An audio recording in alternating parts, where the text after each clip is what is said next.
You touched on this before, but what was the key to Howdy Doody's success?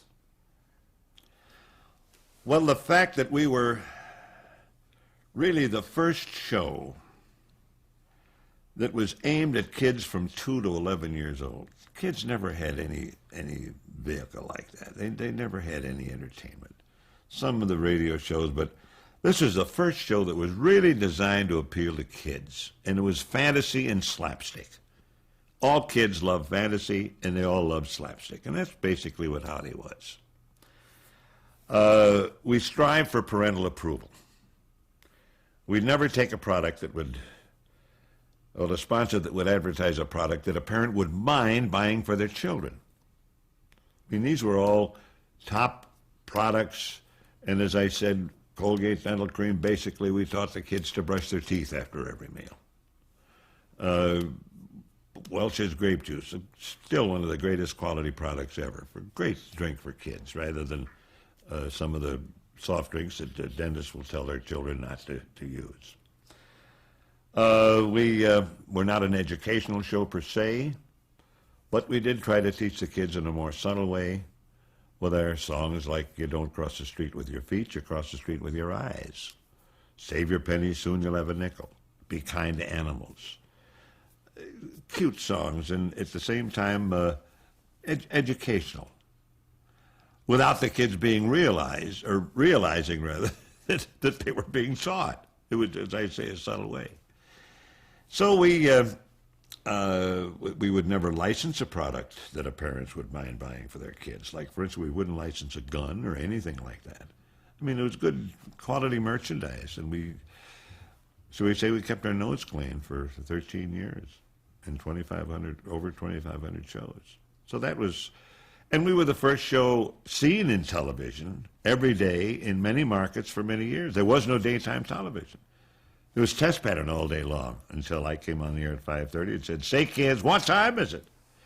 So we had a lot of firsts, and thank the good Lord, we were all healthy enough to keep doing it for that long. And we loved doing this show. That's another thing. We'd start rehearsal at 12:30 every day. And if you weren't there by 12:15, you were late, because we had a lot of fun talking. Hey, do you know where I went last night? I went and saw this movie. Everybody was a happy family. Nobody upstaged anybody else. We all enjoyed doing what we were doing. Or we couldn't. We always said that if the kids had half as much enjoyment watching the show as we had doing the show, everybody would be very well compensated.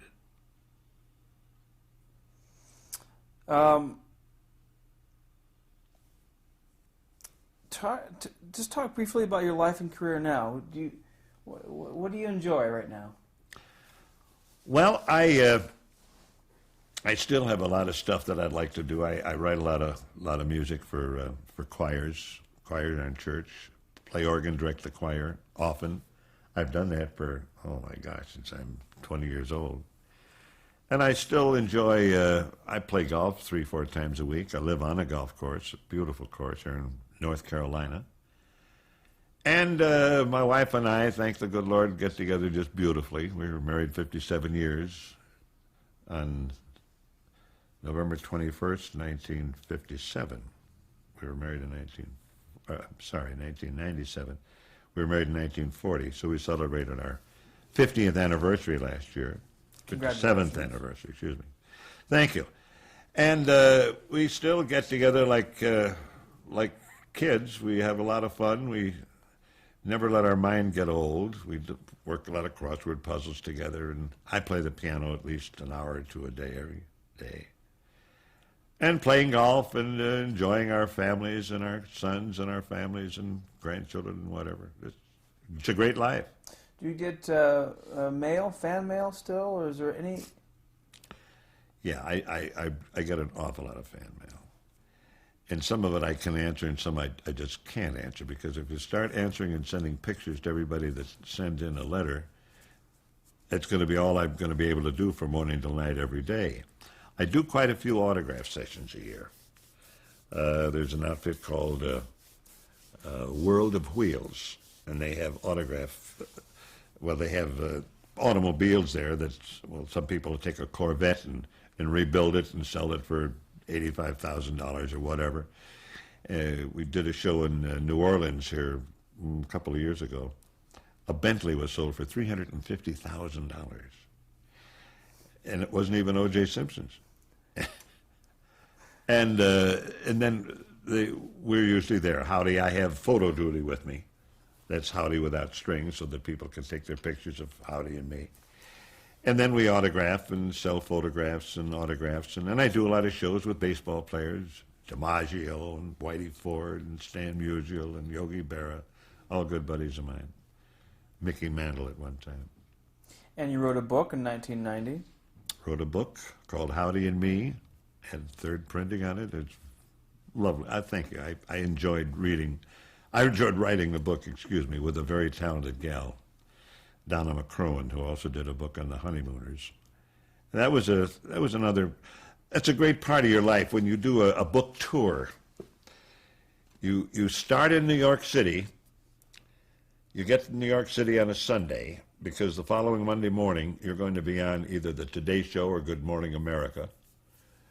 And you plug it nationally, so that it's heard all over the United States. Then Monday night, then all day Monday you're doing local shows in New York City, appearances, television, radio shows. Then Monday night you fly to Boston so that you can get up early in the morning and do local shows in Boston. Television, the big local AM Boston or whatever is the big show. And then you might be at a bookstore or 2 bookstores or 5, and radio and television shows. Then Tuesday night, you fly to, say, Cleveland, so that you're there early in the morning in Cleveland to do AM Cleveland, and the bookstores and the radio shows and the television shows, the local ones. And then you do that for about, 2 weeks. You go all the way to Seattle. That was as tired, I guess, as I ever was in my life when I finished those 2 weeks.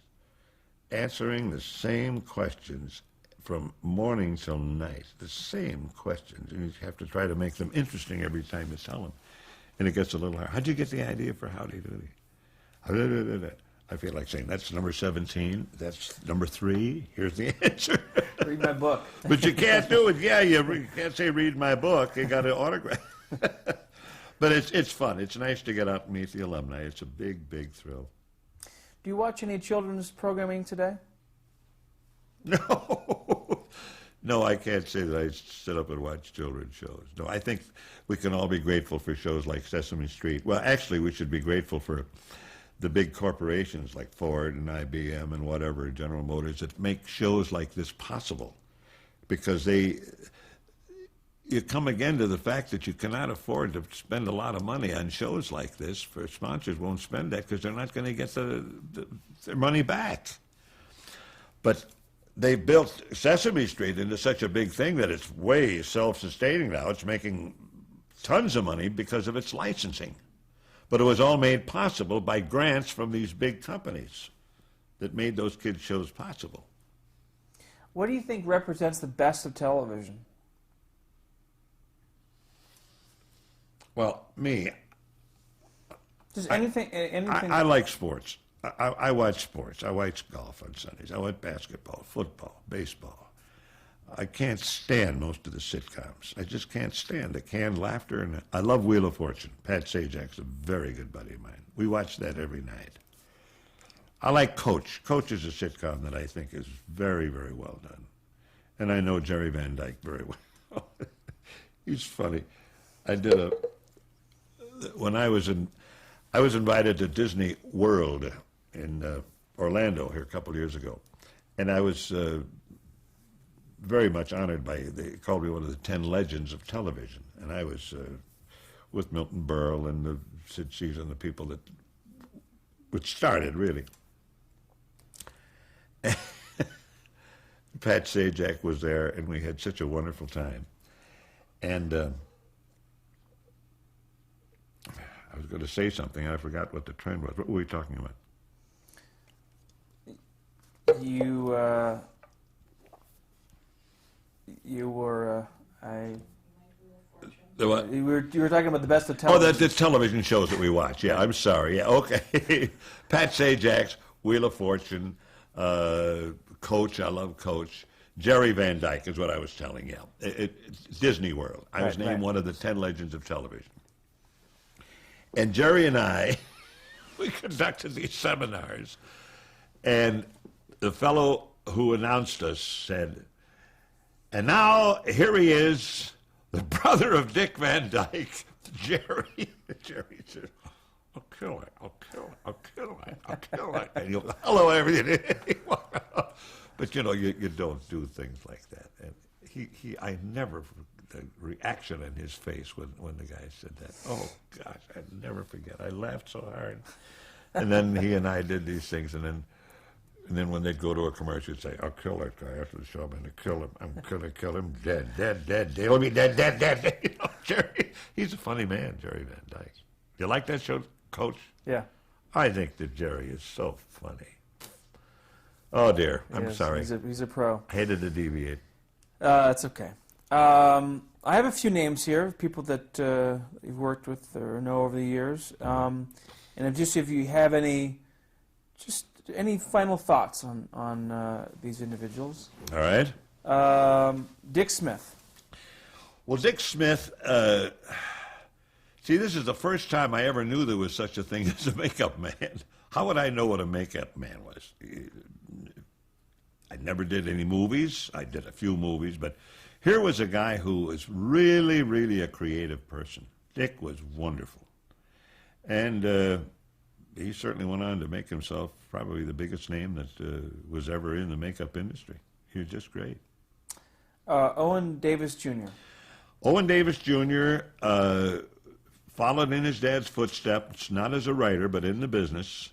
And he was our mentor when we started in television. He was the guy that really put the show together and told us what he wanted, and he was a very, very helpful, very wonderful guy. He had a very serious accident. He drowned in Long Island Sound. He was on I don't know what happened. He tried to make it to shore, and he didn't make it. And I guess they found his body, but a long time after.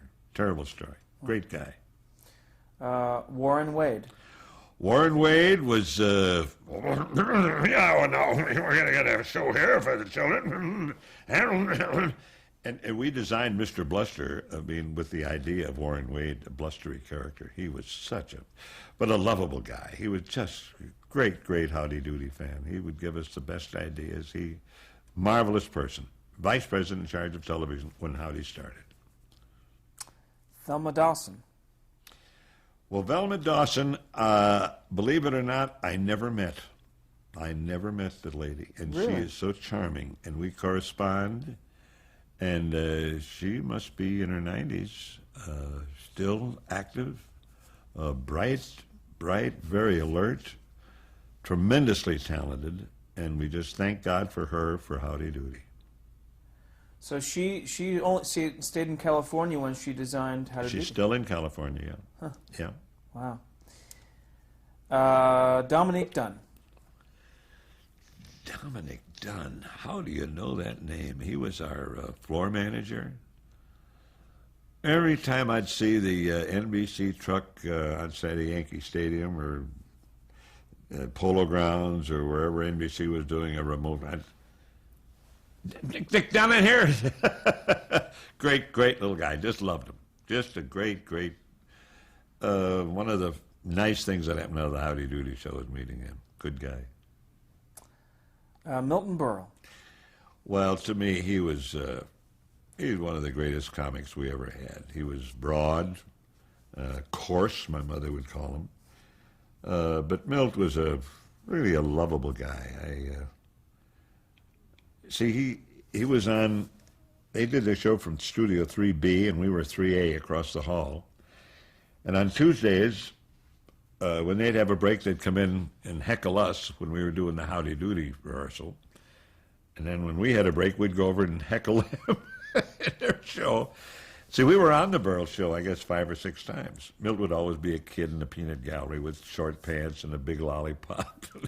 black out some of his teeth. He loved it. I was a I loved him. Real funny guy. Perry Como. There's probably the greatest voice that God ever created. I think that Perry, to me, his records, they're so marvelous. I mean, what a voice. He just opens his mouth and, well, Kate Smith was the female counterpart, I think.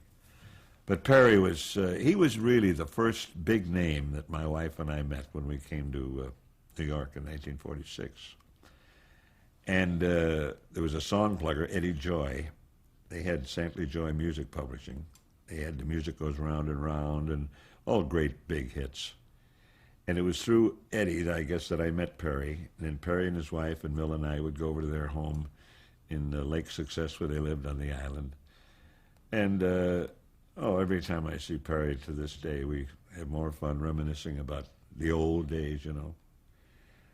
He's just a great guy. I know Perry is not in the best of health now.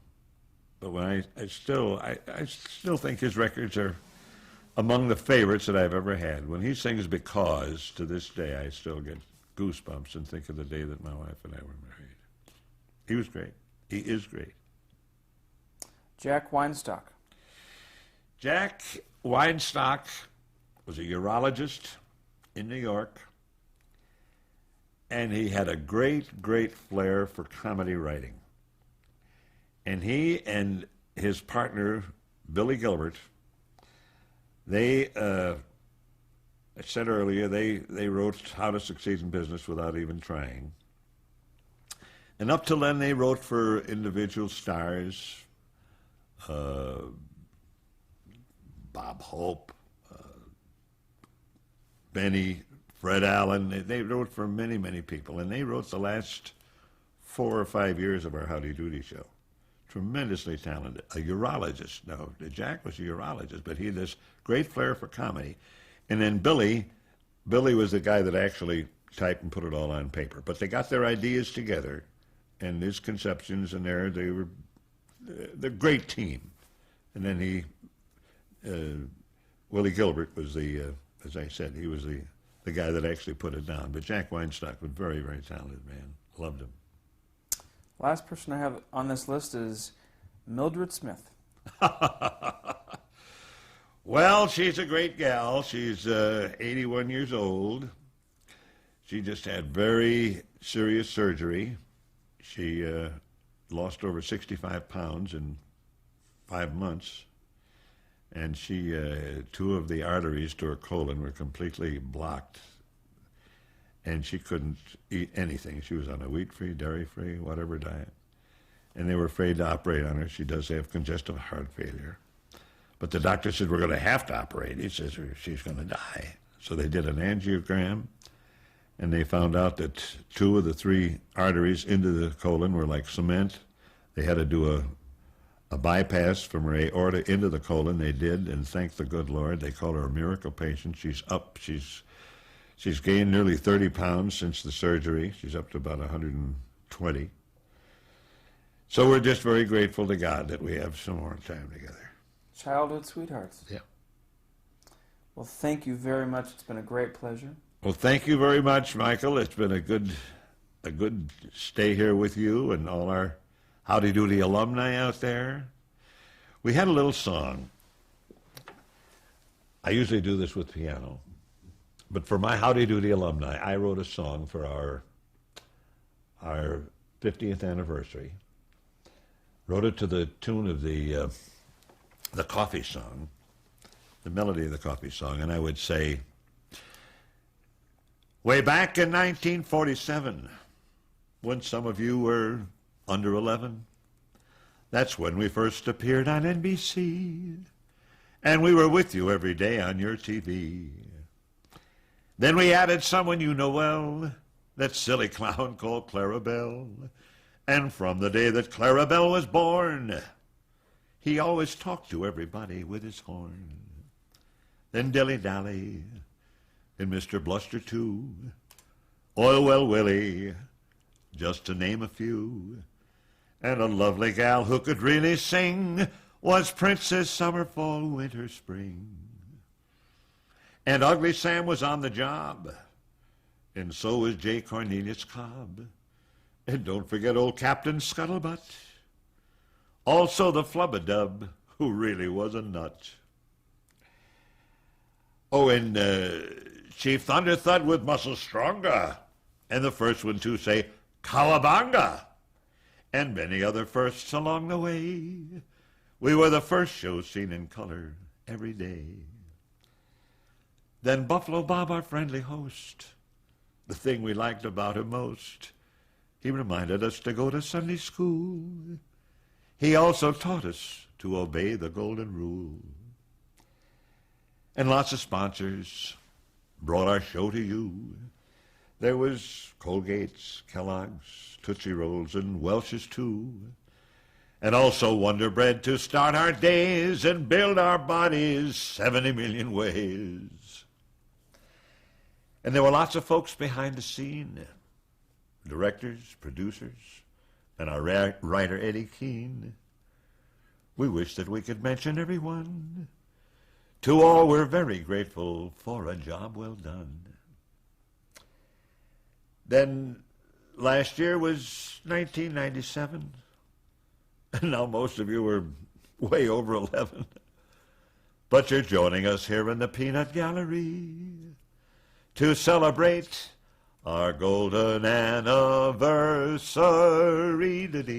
It's Howdy Doody time. Love you all. Thank you so much. Thank you, Michael. Thank you. Wait a minute, wait a minute. Hey, stop a minute, wait a minute. Yeah. Now this picture is the first day that we were ever in color on the show, which would have been around Labor Day, 1956. And as I recall, there were over 50 people that were associated with the Howdy Doody Show. Now, as I look at the picture, of course, there's the actors, Clara Bell and Mr. Bluster and everybody. But there were also the cameramen, the lighting men, all the technical crew. You can't believe, besides cameramen and lighting men, there's people in the control room, the writers, the prop men, the staff, my secretary, the director's secretary, Roger Muir, the producer, all of the people. At least 50 people were on the set every day for the Howdy Doody Show.